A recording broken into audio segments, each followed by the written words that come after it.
නඩත්තු නීතිය ගැන කතා කරනවා කියලා. නඩත්තු කියලා කියන්නේ හර්ෂි ගත්තොත් ඒක මට මතක විදිහට සිංහලෝවාද සූත්‍රයේ වෙන්නේ නැති කියලා තියෙන්නේ. බුදුහාමුදුරුවෝ දේශනා කරලා තියෙනවා කියලා මම අහලා තියෙනවා. අර දෙන්නෙක් කසාද බැඳලා පස්සේ දෙන්නාට දෙන අන්‍යෝන්‍ය යුතුයකම් සහ වගකීම්. නඩත්තු පනත අඳුනට දෙන්න හරි 1999. එතකොට මේ යන්නේ 2026. එතකොට අවුරුදු 27ක් පරණු නීතියක් මේක. බොහෝ දෙනෙක් දැනගෙන තියෙන්නේ නඩත්තු නඩු මං හිතන විදිහට දැනගෙන තියෙන්නේ මේ අර ඩිවෝස් වුණාට පස්සේ මේක අනිවාර්යෙන් ළමයින්ට ගෙවන්න ඕනේ වයිෆ්ට ගෙවන්න ඕනේ කියන දේ. දික්කසාදයකින් වෙන්නේ මොකක්ද? බිරිඳ සහ සැමියා කියන නෛතික සම්බන්ධ ඉවර වෙන එක. උතර තේරුම් ගන්න. බිරිඳ සැමියා නෛතික සම්බන්ධ ඉවරයි. නෛතික සම්බන්ධ ඉවර වුණාට පස්සේ අපිට නඩත්තු ඉල්ලන්න පුළුවන්ද? එක්ස් හස්බන්ඩ්ගෙන් එක්ස් වයිෆ් නඩත්තු ඉල්ලන්න බෑ.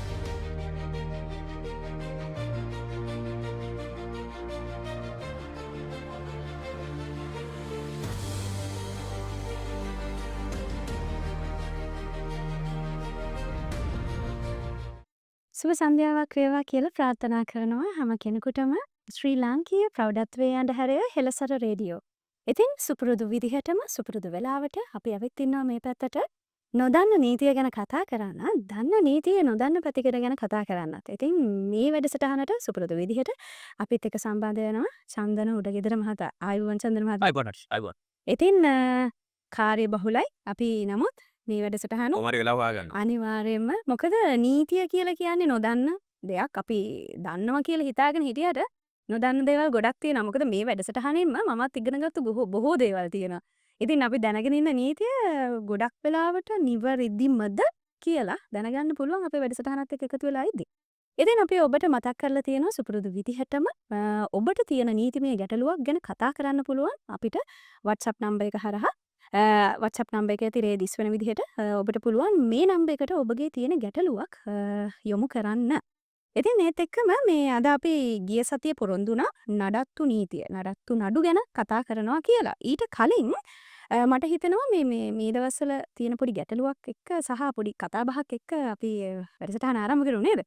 ඕනම ගැටලුවකට පිළිතුරු දෙන්න සූදානම්ින් ඉන්නවා. අර ඉදිරියට අපි පිළිතුරු පිළිතුරු දෙවෝ. ඉතින් මේ අද මම කතා කරන්නේ මුලින්ම මේ අර මේ රෙන්ට් එක එක්ක තියෙන අලුත් නීතියක් එනවා කියලා වගේ දෙයක් තියෙනවා නේද? එහෙම කතාවක් තියෙනවා. මේ මොකක්ද ඒ කතාව සම්බන්ධ? මොකද අපි දැනුවත් කරන්න ආසයි කැමතියි සහ මේ වැඩසටහනත් එක්ක මම හිතනවා මේ දැනුවත් කිරීම අපිට වැදගත් වෙයි කියලා. ඕක හරිෂි මේ දැන් පහුගිය සති දෙක තුනම වගේ ටිකක් සමාජ මාධ්‍ය ජාලවල ටිකක් ලොකුවට ඕක හාවක් වුණා ගියා ওই සම්බන්ධයෙන්. ඒ කියන්නේ ඇත්තටම මෙතනදී තියෙන කාරණේ තමයි හරිෂි මේ දැන් අපි වුණත් ගොඩක් වෙලාවට ප්‍රවෘත්තිවල නිවුස් වල කියන්නේ ඇත්ත කියලා අපි හිතනවානේ. ඔව්. එතකොට ඒක අර අපේ තියෙන ඉතින් අපි අහිංසක මිනිස්සුන්ගේ තියෙන කාරණකේ මොකද ප්‍රවෘත්තික මොකක් කරද දැක්කොත් channel එකේ ඇත්ත කියලා හිතනවා.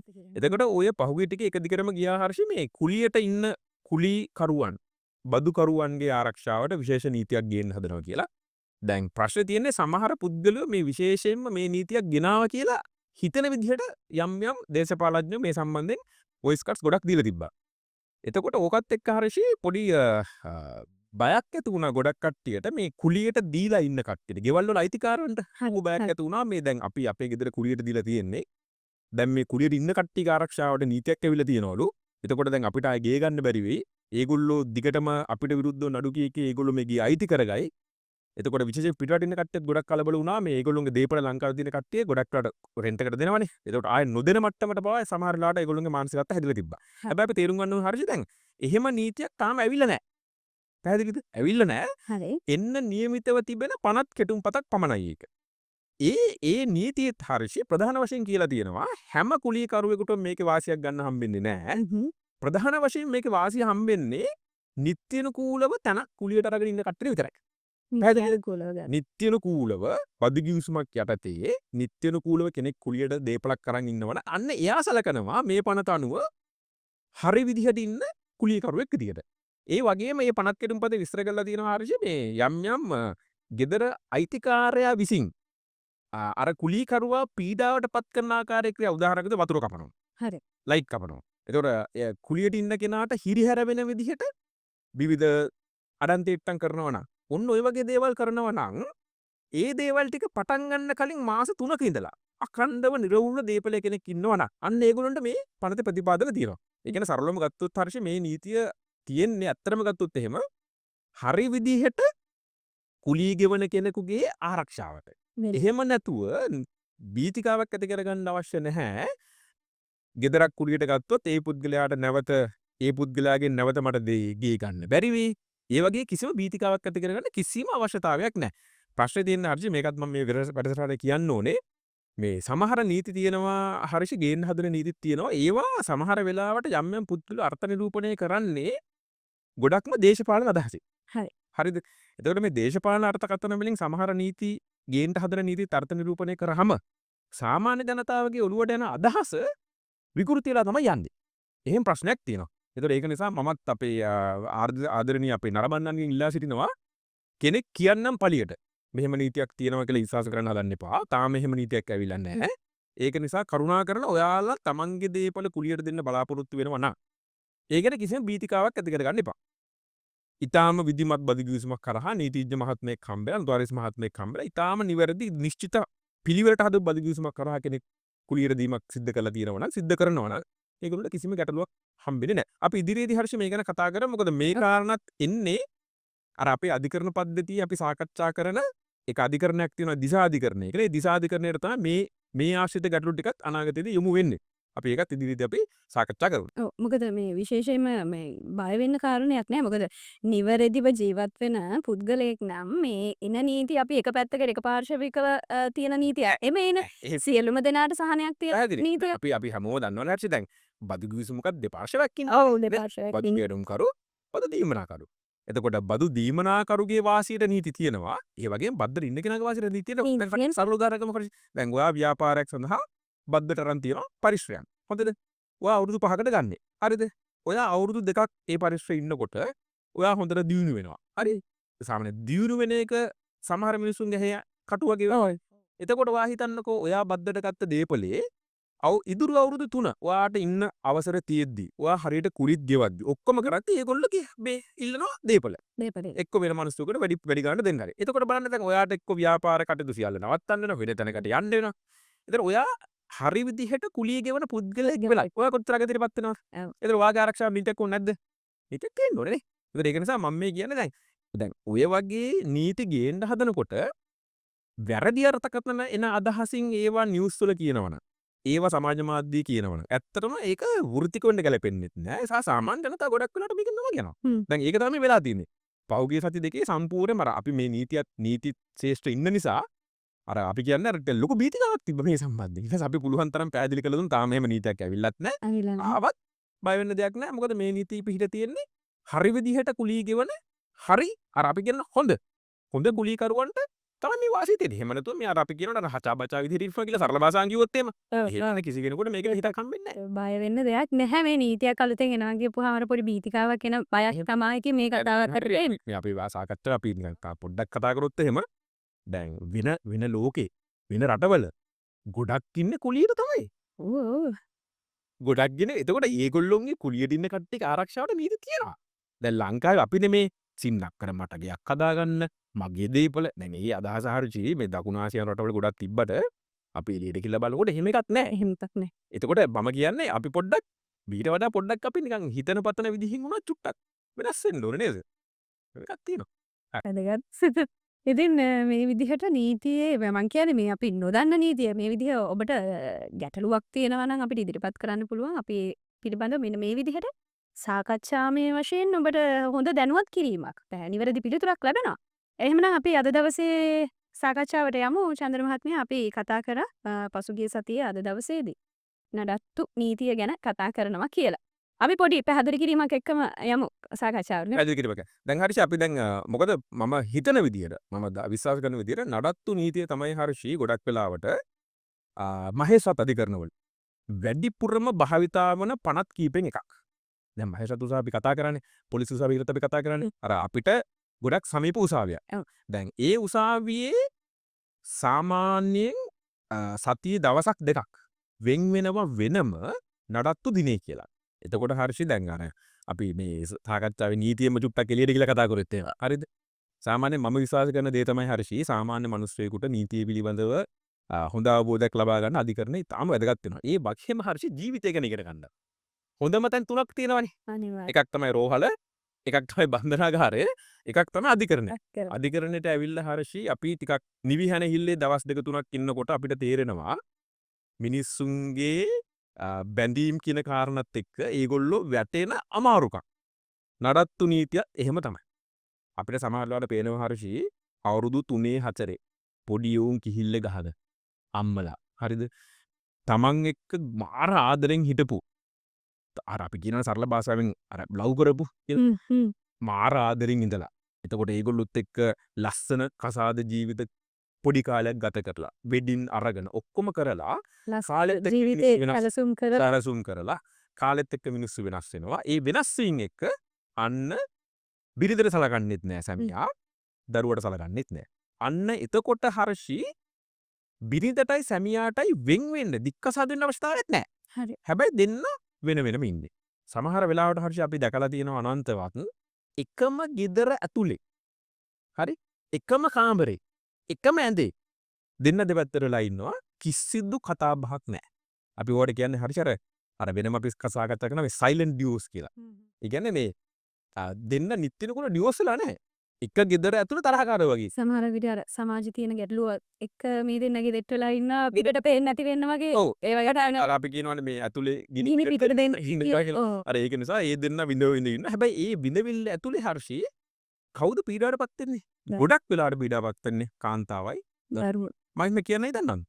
දැන් කාන්තාව ත්‍රස්සාවන් කරනවානේ. හැබැයි පිරිමි කෙනා ගෙදරින් එළියට උදේ ගියාට පස්සේ එයා නැවත ගෙදර එන්නේ ගොඩක් වෙලාවට හවස 5ට 6ට නා. හොඳද? ඒතර එයාට එළියේ ජන සමාජයක් තියෙනවනේ වෙනම. රැකියාවේ ජන සමාජයක්. ඒතර එයාට හර්ෂි දවල් දවස කාලය ගත කරලා රැට ගෙදර එනකොට එයාට පොඩ්ඩක් හරි මනස නිරුල් කරගන්න පුළුවන්. හැබැයි කාන්තාවට එහෙම නෑ හර්ෂි. කාන්තාව ගෙදරම නම් ඉන්නේ දරුවෝ ගොඩ කරනවා නම් එතකොට එයා වැඩිපුර බලාපොරොත්තු වෙන සමයක පැත්තෙන් ඇටෙන්ෂන් එකක් බලාපොරොත්තු වෙනවා, සලකයි කියලා බලාපොරොත්තු වෙනවා, ඒකට සලකයි කියලා බලාපොරොත්තු වෙනවා. ඔය දේවල් නොවෙනකොට කතා බහ කරලා මේ ප්‍රශ්නේ විසඳගන්න බැරි නම් අපිට යන්න තියෙන කොහෙටද හර්ෂි? නීතියටනේ. එතකොට අපිට තියෙන හොඳම නීතිය තමයි නඩත්තු නීතිය කියලා කියන්නේ. එතකොට නඩත්තු කියලා කියන්නේ හර්ෂි ගත්තොත් ඒක මට මතක විදිහට සිංහලෝවාද සූත්‍රයේ වෙන්නේ නැති කියලා තියෙන්නේ. බුදුහාමුදුරුවෝ දේශනා කරලා තියෙනවා කියලා මම අහලා තියෙනවා. අර දෙන්නේ කසාද බැඳලා පස්සේ දෙන්නාට දෙන අන්‍යෝන්‍ය යුතුයකම් සහ වගකීම්. නඩත්තු පනත අඳුනලා දෙන්න හර්ෂි 1999. එතකොට මේ යන්නේ 2026. එතකොට අවුරුදු 27ක් පරණ නීතියක් මේක. මේ නීතිය හර්ෂි ප්‍රධාන පාර්ශ්වකරුවන් කීප දෙනෙක් දක්වලා තියෙනවා කවුරුන් විසින් කාවද නඩත්තු කරන්න ඕනේ කියලා. කවුරුන් විසින් කාවද නඩත්තු කරන්නේ? එක සැමියා තමන්ගේ පිරිඳව නඩත්තු කරන්න ඕනේ. දැන් ඔයා විවාහකයිනේ. එතකොට ඔයාගේ විවාහක සැමියාට තිබෙන පරම වගකීමක් තමයි මොකද්ද? ඔයාව නඩත්තු කරන එක. එක. ඒ වගේම හර්ෂි අනිත් පැත්ත.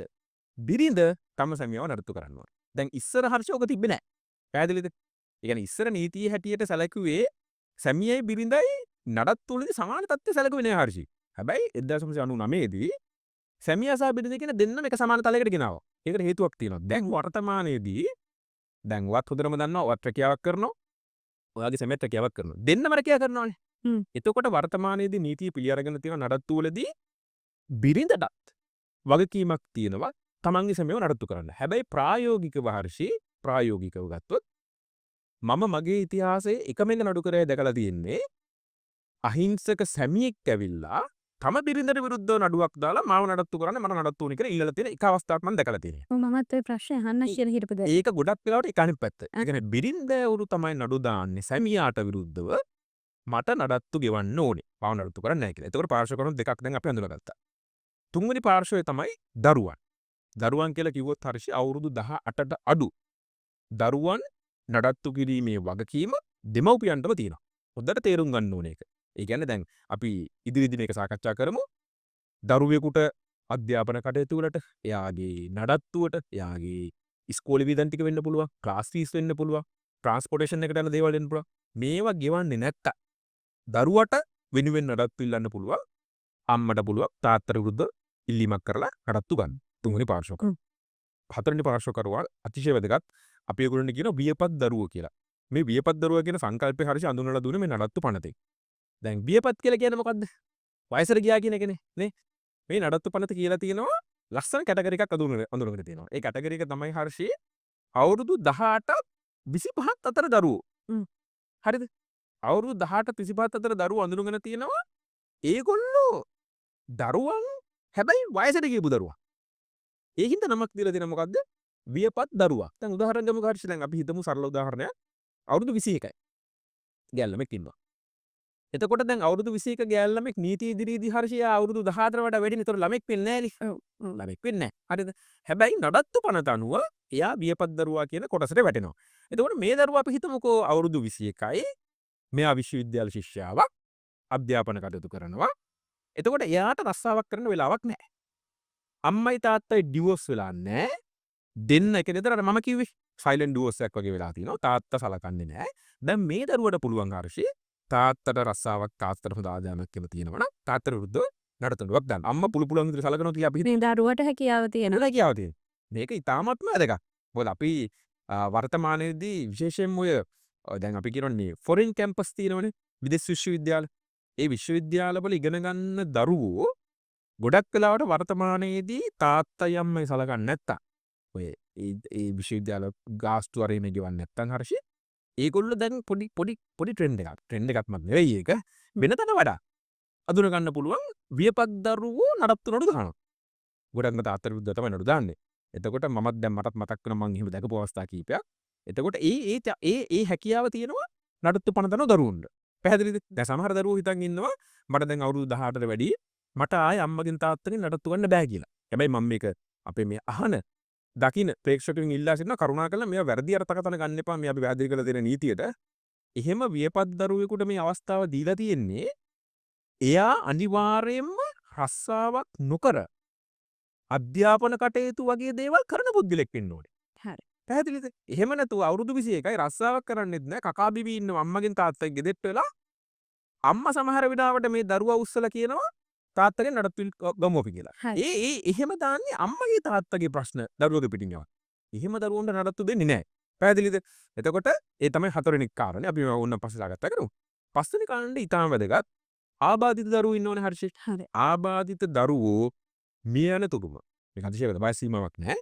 ආබාධිත දරුවෝ මැරෙනකම්ම නඩත්තු කිරීමේ වගකීම දෙමාපියන්ට තියෙනවා. දෙමු. ඒකත් ඉතාම හොඳ නීති සංශෝධනයක්. ඒ නීතියක් එක මොකද හේතුව දැන් හිතන්නකෝ හර්ෂි දැන් අවුරුදු 30ක ආබාධිත දරුවෙක් ඉන්නවා. එයාට රස්සාවක් කරන්නත් බෑ. අධ්‍යාපන කටයුතු කරන්නත් බෑ. හැබැයි අම්මයි තාත්තා සලකන්නේ නැත්තම් අවුරුදු 30 වුණාට කරන්න දෙයක් නැහැ. එයාට පුළුවන් නඩත්තු ඉල්ලුම් පත්‍රයක් දාන්න. ඔන්න ඔය කාණ්ඩ පහ නීති ඉදිරියට අඳුරගෙන තියෙනවා. නඩත්තු ඉල්ලුම් පත්‍ර ඉදිරිපත් කිරීමේ හැකියාව තියෙන පුද්ගල විදියට. එතකොට හර්ෂි ගොඩක් වෙලාවට ඩිවෝස් වෙන්නේ නැහැ. දරුවෝ වෙනුවෙන් බිරිඳ වෙනුවෙන් නඩත්තු ඉල්ලුම් පත්‍ර ඉදිරිපත් කරනවා. මේ කියන්නේ කොහෙටද? මහේස්ත්‍රාත් උසාවියට. මහේස්ත්‍රාත් උසාවියේ නඩත්තුවක් ඉදිරිපත් වුණාට පස්සේ භග උත්තරකරුට මහේස්ත්‍රාත් උසාවියෙන් වෙනම නොටිසයක් නිකුත් කරනවා. එන්න මේ දවසේදී කියලා. එතකොට එයා ඉදිරිපත් වෙන්න ඕනේ. හරි විදිහට සිතාසයෙන් බාර අරගෙන යාවේ නැත්තම් එයා වරන්තු කරනවා. ඕක තමයි තියෙන බය. නඩත්තු උසාවියේ තියෙන ගැටලුව ඕන ඕක. ගැටලුව කියලා කියන්නේ මේ භග උත්තරකාර පාර්ශවයෙන්ද පරපතල උසාවියක්. එකපාරක් හරි ආවේ නැත්තම් එහෙම වරන්තු කරනවා. අප තියන්න ඕන. එතකොට නඩත්තු වාරකයක් ගෙව නැත්තම් රිමාන්ඩ් කරනවා. රක්ෂිත බන්ධනාගාරගත කරනවා. උතර එක නඩත්තු වාරකයකට එක වාරයක් ගන්න රක්ෂිත බන්ධනාගාරගත කරන්න පුළුවන්. මේක හරි බරපතල නීතියක් හරියි. ඒ හින්දා මේක ගොඩක් වෙලාට ක්‍රියාත්මක වෙනවා. ගොඩක් වෙලාට අපිට අඳුන ගන්න පුළුවන් හරියි. මම තව එකක් දැක් කියන මේ ප්‍රශ්නෙත් එක්ක දැන් අර අපේ තියෙනනේ නීති ආධාර ඒකකේ කියලා. ඔව්. නීති ආධාර ඒකකේ හරහා ගොඩක් වෙලාවට මේ නඩත්තු නඩු වල අහිංසක පාර්ශවකරුවන් වෙන්නේ පෙනී ඉන්නවා. පෙනී ඉඳලා සහන ගන්න අධිකරණේ කටයුතු කරන. ඒ නිසා මේක හරියි ඉතාම හොඳ ප්‍රබල නීතියක් අහිංසක පාර්ශවකරුවන්ට සහන ගන්න පුළුවන්. මේකෙදි මේ මට දැන් ඇති වුණු ගැටලුවක් මේ සාකච්ඡාවත් එක්ක මේ දැන් අපි හිතමු දැන් මේ දැන් ඔය කියන විදිහට සයිලන්ට් ඩිවෝස් එකක ඉන්න කපල් එකක් ඊට පස්සේ ළමයා ඉන්නවා. මේකෙදි මේ දැන් අපි නඩත්තු නඩුවක් දානවා. ළමයා විසින් හරි වයිෆ් හරි කවුරු හරි දානවා. එතකොට මේ නඩුව දැම්මට පස්සේ දාලා දැන් අපි සිතාසිහි මේ වෙලේ දැන් දැනුවත් තාත්තත් දැනුවත්. එතකොට අපිට බැරිද මේක අපි කියන විදිහට ගොඩින් බේරගන්න? මං කියන්නේ මේක යන්න කලින් අපිට පොඩ්ඩක් සාකච්ඡා මාර්ගෙන් නෑ මම මේක කරන්නම් කියන එක. පිස්සුදු ගැටලු. එතකොට ඒක හා සම්බන්ධව ගත්තොත් දැන් මේක ගෙවනවා කියලා. එතකොට මේක මෙතන ඉදිරියට කන්ටිනියු වෙනවා කියන එක කොහොමද අපි දැනගන්නේ? හොඳම ප්‍රායෝගික ප්‍රශ්නයක් ඔය ඇහුවේ. එහෙම ප්‍රායෝගික වුණාම වෙන්නේ හර්ෂී දැන් කියලා තියෙන දවස් උසාවියට එනවනේ. හරි. වග උත්තරකාර පියත් උසාවියට එනවා.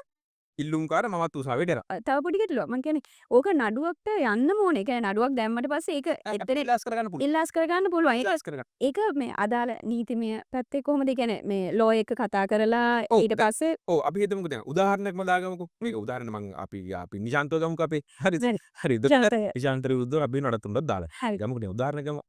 එතකොට නඩත්තු නඩුව සිතාසේ ආපු ගම්ම නිශාන්ත කියනවා නෝනත් එක්ක කතා කරලා මෙහෙමයි මට උසාවි ගන්න යන්න බෑ. අපිට ඒක ගොඩින් බෙද. ගොඩින් මිරේ. ඔයා කිව්ව කාරණේ. හරි. එතකොට දැම්මේ නිශාන්තගේ බිරිඳනේ කීම් පත්‍රය දැම්මේ. හරි. එයා උසාවියට ඉදිරිපත් වෙලා ඊළඟ දවසේ කියන්න ඕනේ මම නඩුව ඉල්ලාස් කරනවා. ඉල්ලාස් කරගන්න. කිසිම ගැටලුවක් නැහැ. එතකොට උසාවියෙන් සමහරලාට කියන දිවුරුම් ප්‍රකාශයක් දෙන්න කියලා ආහ්. ඉල්ලාස් කරගන්න පුළුවන්. එහෙම නැත්තම් නිශාන්තත් එදාට උසාවියට යනවා. අනිවාර්ය දවසේ බිරිඳත් උසාවියට යනවා. උසාවියට ගිහිල්ලා කියනවා අපි නඩුවක් දැම්මා තමයි.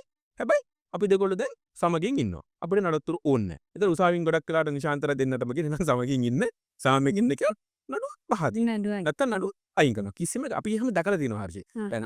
දැන් ඕක ගොඩක් වෙලාට තියෙන රොයා කිව්වත් වගේ එක ගෙදර. හරි. එක ගෙදර ඉන්නවා පොඩි පොඩි අනදමර තියෙනවා. ගොඩක් වෙන් වෙලා නැහැ. ගෙවල් දෙකක නැහැ. එක ගෙදර ඉන්නේ. කිසිම ගැටලුවක් නැහැ. සමහර වෙලාවට හරි මෙහෙමත් තියෙනවා.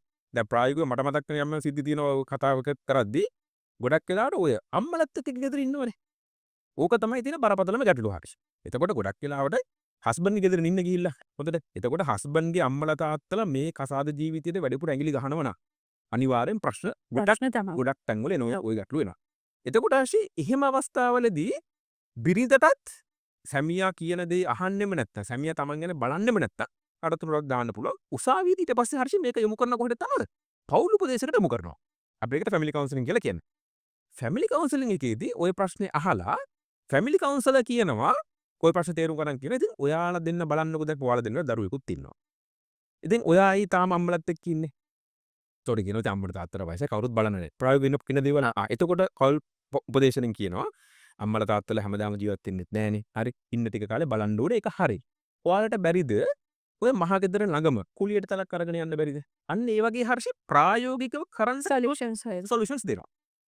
දැන් ඒ වගේ ගොඩක් වෙලාවට නඩත්තු නඩුවලදී අර පෞල් උපදේශන අවස්ථාවට ගියාට පස්සේ එයා කියන දේත් අහලා පෞල් උපදේශනෙන් පුළුවන් හරි අපි කුලියට ගෙදරකට යන්නම් කියලා ගිහිල්ලා බලන්න. ගිහිල්ලා බලන ටික කාලයක් ඉඳලා වැඩේ ඕකේ වගේ නම් අර නඩුව ඉල්ලාස් කරගන්න පුළුවන්. කිසිම ගැටලුවක් නැහැ. ඒතකොට මේ කියන්නේ ලොකු සහනයක් හම්බ වෙනවා මේකේ නේ. හැදිලි. දැන් ඕක හර්ෂි දැන් අපි දැන් සමහර වෙලාවට ඉන්නවනේ අර දැඩි මතධාරී සැමියෝ ඉන්නවා. සැමියෝ ස්වාමිවරු ඉන්නවා. දැඩි මතධාරී බිරින්දවරු ඉන්නවා. එහෙම වුණාම ඔය දෙගොල්ලෝ එක තැනකට ගෙනල්ලා පවුලක තියෙන වටිනාකම පැහැදිලි කරලා දීලා දරුවෙක්ගේ තියෙන වටිනාකම පැහැදිලි කරලා දීලා එක තැනකට ගේන්න පුළුවන් නම් ඒක බලාපොරොත්තු වෙන්න තමයි පවුල් උපදේශන කියලා එකක් තියෙනවා. ඕක හරිය අපි ඉදිරියේදී කතා කරමු දික්කසාද සම්බන්ධයෙන්. එතකොට පවුල් උපදේශක ස්ටෙප් එකක් තියෙනවා. පියවරක් තියෙනවා. පවුල් උපදේශකවරු හරිය හැම උසාවියකම ඉන්නවා. ඒගොල්ලෝ මේ සබ්ජෙක්ට් එක පිළිබඳව ටිකක් මනෝ උපදේශන පිළිබඳ අදහසක් තියෙන කට්ටිය ඒගොල්ලෝ බලන්න සෙටල් කරන්න. සෙටල් කරන්න. මොකද ඇත්තටම සෙටල් වෙනවා හොඳයි නේද? හොඳයි අනිවාර්යයෙන්. ඒතර ඒ ස්ටෙප් එක තියෙනවා. කිසිම ගැටලුවක් නැහැ. නඩුව අයින් කරගන්න පුළුවන්. නැත්නම් සමහර වෙලාවට හරිය මෙහෙමක් තියෙනවා. කාලයක් ගිහිල්ලා නඩත්තු ගෙවන්නම කියලා කියනවා.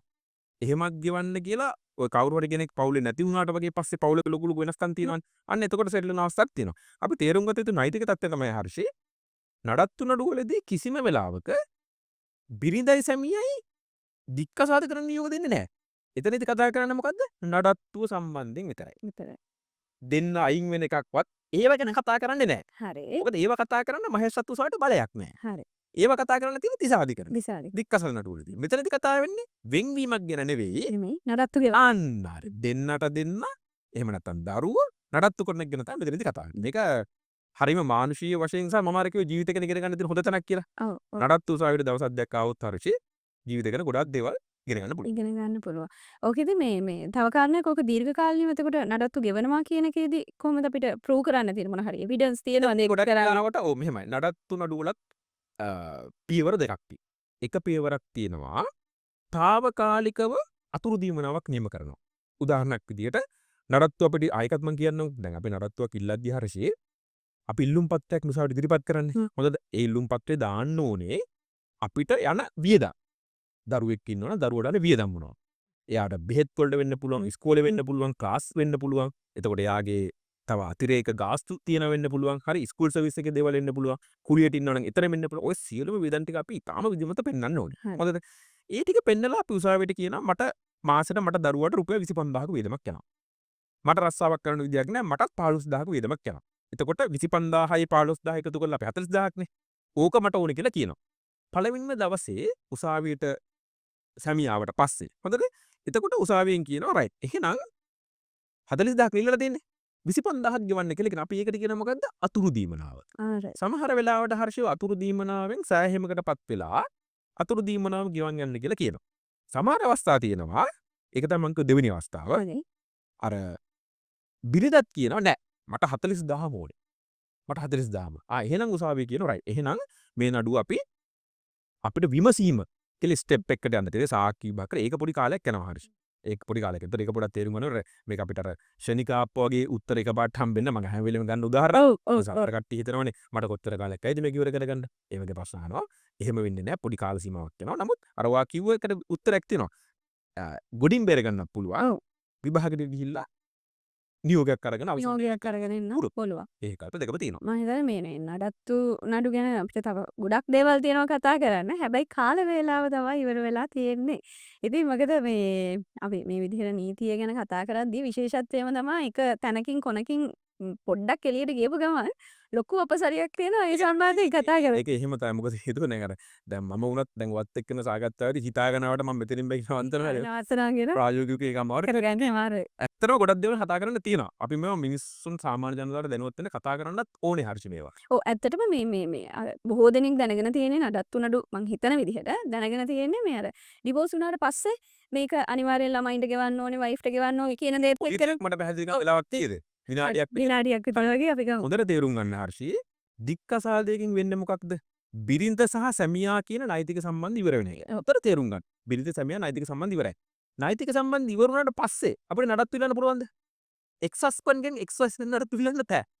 එහෙම කරන්න බෑ. ඒක නිසා ඩිවෝස් වෙන්න කලින් තමයි මේ ඔයගේ කරන්න තියෙන්නේ. ඒක නිසා ඒක ඔයත් හොඳට තේරුම් ගත්තොත් හොඳයි. අනිවාර්යෙන් නෑ මං කියන්නේ බොහෝ දෙනෙක් අපි හිතාගෙන ඉන්න අපි නොදන්න නීතිය ගැන. මොකද අපේ කතා බහේම තියෙන්නේ නොදන්න නීතිය ගැන සහ දන්න නීතිය නොදන්න පැතිකඩ ගැන කතා කරන්නේ. ඒකින්ද ඒක කරන්න බෑ. අනිවාර්යෙන් වෙලා දැන් මේක මෙහෙම කාරණේකුත් තියෙනවා. දැන් ඩිවෝස් වෙනවා කියලා සයිලන්ට් ඩිවෝස් එකත් එක්ක මම කියන්නේ. එතකොට දැන් ඕකගේ ඇතුලේ වෙන ගැටලුවක්. එතකොට ඊට පස්සේ එන ගැටලු වලට ආයි අපිට ඒහා සම්බන්ධ වෙන්න පුළුවන්. මොකද දැන් අර අපි කියනවා වගේ අර ටිකක් සර ස්වාමිපුරුෂයෙක් ඉන්න ගෙදරකලා බිරිඳවරුත් ඉන්නවා දැන්. ඔව්. ඒ වගේ ඉන්න පුළුවන්. මං කියන්නේ ඒ වගේ අවස්ථාවක මේ ගැටලුවත් එක්ක දැන් නඩත්තු නඩු ඊට පස්සේ මේ අපේ පිරිමි පාර්ශවය කියන්නේ ස්වාමියාගේ පැත්තෙන් ඒක අපිට පොඩ්ඩක් මේ අගේන්ස් යන්න පුළුවන්ද නෑ මෙච්චර වියදමක් කියන්නේ නෑ මේක මේ තරමටම බෑ මීට වඩා අඩුවෙන් අපිට මෙහෙම වියදමක් යන්න පුළුවන් කියන එක. සහ ඒක අර මානසික පැත්තෙන් කන්සිඩර් කරන්නත් පුළුවන්. මං කියන්නේ මේක මේ තරමටම බෑ මට මේ වගේ ගාණක් දෙන්න පුළුවන් කියන. ඒකත් පුළුවන්. දැන් ගොඩක් වෙලාවට නීතිඥුත් ඔය වැඩේට සම්බන්ධ වෙනවනේ. ඒතර නීතිඥුත් අත්‍තරම නඩත්තු නඩු වලදී ඒගොල්ලොත් කියනවා සමත වෙන්න කියලා මේ. මොකද අපි වුණත් හරියට කිසිම වෙලාවක දෙන්නෙක් කසාද බැඳලා දරුවෝ ඉන්නවනම් අඩු කියාගෙන දෙන්න දෙපැත්තට කරන නෙවෙයි උත්සාහ කරන්නේ. සෙටල් කරගන්න කියලා. එතකොට දෙපැත්තම අඩිය පස්සට ගත්තා නම් ගොඩක් ප්‍රශ්න වලදී හරියට අඩිය පස්සට ගත්තා නම් ප්‍රශ්න ඉවරයි. ප්‍රශ්න ඉවරයි. ඒක නීතියට යන්න කලින් අපිට ගොඩක් විසඳුම් ලබා ගන්න පුළුවන්. ඉතින් නඩත්තු නීතිය ගැන කතා කරත් අද හරිම පොඩි ප්‍රමාණයක් අපි දෙන්නට සාකච්ඡා කරන්න උනේ. හේතුව තමයි මේ නීතියේ ලොකු වපසරියක් තියෙනවා. ඒක කතා කරන්න තව අපි දවසක් ඊළඟ දවසෙත් මේ විදිහටම අපි මේ සාකච්ඡාව කන්ටිනියු කරමු නේද? මොකද නඩත්තු නීතියේ තවත් පැතිකඩ කිහිපයක්ම තියෙනවා අපිට සාකච්ඡා කරන්න. ඒක නොදන්න පැත්ත ගැන කතා කරන්න ඕනේ. ඉතින් එහෙම නිසා අපි ඊළඟ සතියේත් මේ විදිහටම සම්බන්ධ වෙමු. ඔබට තියෙන ගැටලුවක් අපිත් එක්ක නීතිය සම්බන්ධයෙන් තියෙන ගැටලුව අපිට යොමු කරන්න මේ තිරය දිස්වන WhatsApp අංකයට. එතකොට ඔයාලට පුළුවන් මේ නීතිමය ගැටලුවට හොඳ විසඳුමක් ලබා ගන්න මෙන්න මේ සාකච්ඡාවෙන්. ඉතින් එහෙමනම් සියලුම දෙනාට සුපුරුදු විදිහටම ඊළඟ සතිය බදාදත් හරියටම 9ට අපි එනවා කියලා බලාපොරොත්තු වෙමින් අද දවසට සමුගන්නයි මේ සූදානම් වෙන්නේ. බොහොමත්ම ස්තුතියි චන්ද්‍රන් මහත්මයා. එහෙමනම් ඔබ සියලුම දෙනාට සුබ සන්ධ්‍යාවක් වේවා කියලා ප්‍රාර්ථනා කරනවා. ආයුබෝවන්.